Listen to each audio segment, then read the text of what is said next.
ሰላም ውድ ቤተሰቦቼ ዛሬ በአዲስ ቪዲዮ ተገናኝተናል። ቆንጆዬ ጣፋጭ ዶሮ እንሰራለን። ወደ ቪዲዮ አንድ ዶሮ ነው እኔ ያዘጋጀሁትኝ። ለአንድ ዶሮ 5 ኪሎ ሽንኩርት ያስፈልገዋል። 5 ኪሎ ሽንኩርቴን እያበሰልኩ ነው። እንደምታዩት ዘይት ጨመርኩኝ። ትንሽ ሽንኩርቱ በሰል ካለልን በኋላ ዘይት እንጨምራለን። ሳናበዛ በልኩ ሽንኩርቱን ለሽንኩርቱ በቂ በሆነ ልክ ዘይት እንጨምራለን። ሽንኩርቱ ከዘይቱ ጋር ጥብስ ማለት ስላለበት እንዳያርብን፣ ድስታችን እንዳይዝብን ከፈት ከደን እያደረግን እንደዚህ እየነካካን በደንብ ጥብስ እስኪል ድረስ እንጠብቀዋለን ማለት ነው። ይኸውላችሁ በምታዩት መልኩ ከለሩን ቀይሮ መጠጥ አድርጎ እንደዚህ ጥብስ ብሎልኛል። ከዚህ በኋላ የሚሆነው በርበሬ መጨመር ነው። በርበሬ እንደ የበርበሬያችሁ ሁኔታ ነው የምትጨምሩት እያያችሁ ማለት ነው። እኔ አሁን ለምሳሌ እዚህ ጋር 6 የሾርባ ማንኪያ ነበር የጨመርኩት፣ ግን ያንሰዋል ስታዩት። እንደምትመለከቱት እንደገና ጨምራለሁኝ።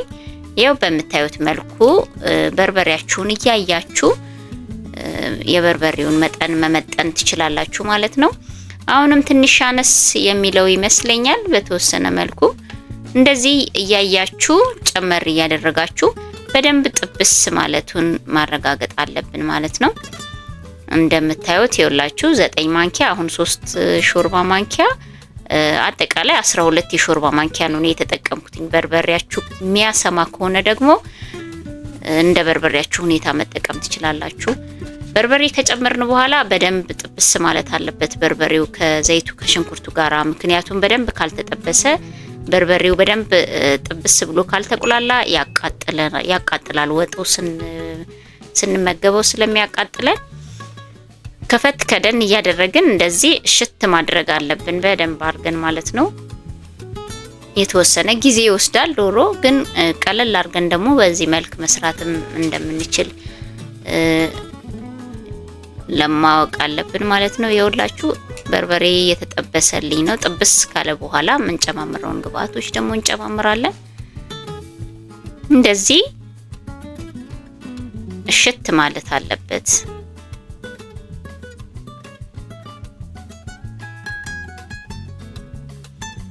ለመሲ ማጀት አዲስ ከሆናችሁ ሰብስክራይብ አድርጋችሁ ቤተሰብ ሁኑ። ቪዲዮ ከተመቻችሁ ደግሞ ላይክ በማድረግ ቪዲዮ ብዙዎች ዘንድ እንዲደርስ አድርጉ። እንደዚህ ከፈት ከደን እያደረግን ጥብስ ማለቱን በደንብ ማረጋገጥ አለብን።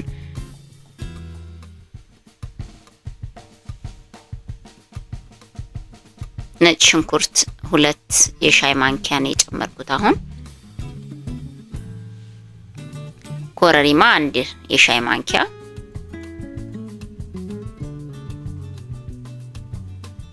አንድ የሻይ ማንኪያ ቆንዶ በርበሬ። እነዚህን ቅመሞች ከጨመርን በኋላ እንደገና ሽት እያደረግን ከደን ከፈት እያደረግን እናሸዋለን ማለት ነው። የሞቀ ውሃ ብትጠቀሙ መልካም ነው፣ ጥሩ ይሆንላችኋል። ቀዝቃዛ ከምታደርጉ ሞቅ ያለ ውሃ ጠብ እያደረጋችሁ ሽት ማድረግ ነው። ወጥ ስንሰራ በዋነኛነት ድስቱ እንዳይዝብን መጠንቀቅ አለብን። ድስቱ ከያዘ ቃና ይኖረውና ወጣችን በጣም ነው የሚያስጠላው። ቃናው አስቀያሚ ቃና ይኖረዋል። ስለዚህ እንዳይዝብን እየተጠነቀቅን በደንብ ቶሎ ቶሎ እየነካካን መሆን አለበት፣ እያየን እየተቆጣጠርን መሆን አለበት ማለት ነው። በዚህ መልኩ ቆንጆ ሆኖ እየበሰለልኝ ነው ቁሌቱ።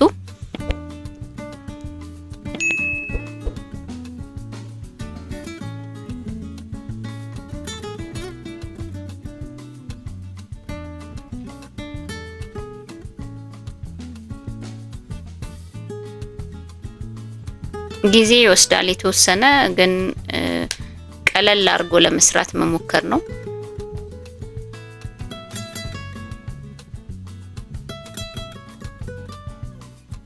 ያው አሁን እየነካካሁት ነው፣ ጥብስ እያለልኝ ነው። ሽታው ያስታውቃል። በርበሬው ሲበስል ወይም ደግሞ ጥብስ ሲል በሽታው ራሱ ያስታውቃል። ቃናው ራሱ ስታሸቱት ቁሌቱን በርበሬው መብሰሉን መጠበሱና አለመጠበሱን ይነግረናል ማለት ነው። ቆንጆ ሆኖ መጠበስ እንዳለበት ነው እየነገርኳችሁ ያለሁትኝ። አሁን እየበሰለልኝ ነው ወይም ደግሞ እየተጠበሰ ነው። ቆንጆ ሆኖ ብልታችንን እንጨምራለን ማለት ነው። በዚህ መልክ አጥቤ ያዘጋጀሁትን ብልት እየጨመርኩ ነው። አሁን ቁሌቱ ቆንጆ ሆኖ ስለተጠበሰ ስለደረሰልን ታጥቦ ተዘጋጅቶ የተቀመጠ ብልት ነው እየጨመርኩ ያለሁት።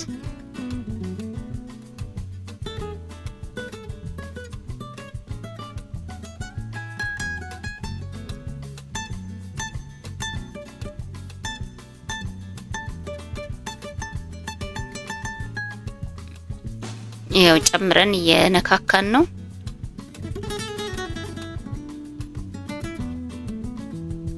ብልቱን ከጨመርንም በኋላ በደንብ መነካካት አለብን ቶሎ ቶሎ። ምክንያቱም ያው ቅድም እንደነገርኳችሁ ድስቱ ከያዘብን ጥሩ አይደለም። ሽታው ቃናው ጥሩ ሽታ አይኖረውም፣ ይበላሽብናል ወጣችን። ስለዚህ በደንብ ቶሎ ቶሎ መነካካት መቻል አለብን ማለት ነው። ውሃ ጠብ እያደረግን በዚህ መልክ እንደዚህ ጥብስ ማለት አለበት።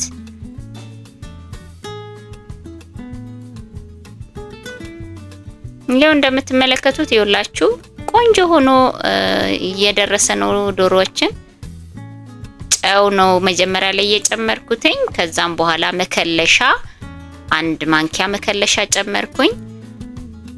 ውሃውን ከልሽው ስለነበረ እንቁላል እየጨመርኩ ነው። ከዚህ በላይ ውሃ አያስፈልገውም። ቅቤ 1 የሾርባ ማንኪያ ጨመርኩኝ።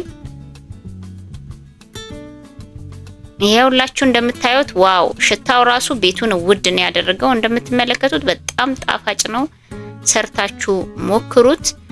በጣም አሪፍ ነው። ደስ የሚል የዶሮ አሰራር ነው የሰራ ነው። እንደምትመለከቱት እስኪ እንጀራ ላይ ደግሞ አድርገን እናየዋለን። ዶሮ ውፍር ካላለ እኔ ደስ አይለኝም።